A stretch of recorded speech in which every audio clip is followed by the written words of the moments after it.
What's up mga ka-vlogs? Welcome back sa YouTube channel natin mga ka-vlogs, no? At bago lang po kayo, huwag niyo kalimutan mag-subscribe and i-click ang notification bell para more updated kayo sa mga panibago kong i-upload mga ka-vlogs, no? So, yung pag-usapan naman natin ngayon is Magsayo versus Politun.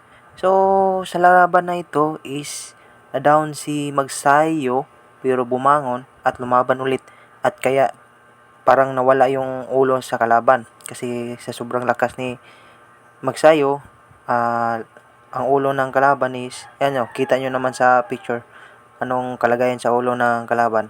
So, yung isang picture is nawala talaga, kung sa totoo lang, kung malakas yung kamao is, mawala talaga ang ulo. Kaya, tinanggal ko na lang dyan, inedit ko na lang. Yun, sa mga baguhan pa lang dito sa video na ito is sana mag-subscribe kayo and mag-follow kayo sa YouTube channel ko. Mag-subscribe kayo dito and then mag-follow kayo sa Facebook page ko, sa RLG Vlog. Same lang din sa pangalan sa YouTube channel ko. Yun, mamimigay po tayo ng pan-Gcash. So, kung nakapalo kayo sa dalawa, sa Facebook page ko at saka dito.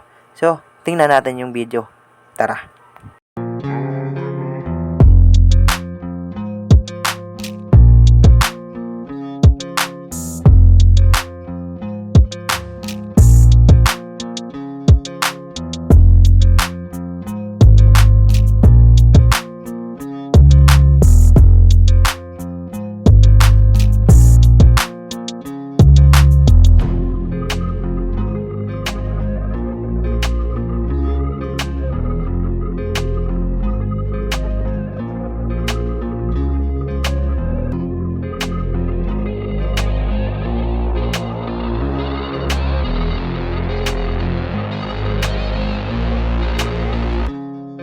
At yun mga ka-vlogs, the best slow motion ni Magsayo, no, sa laban niya.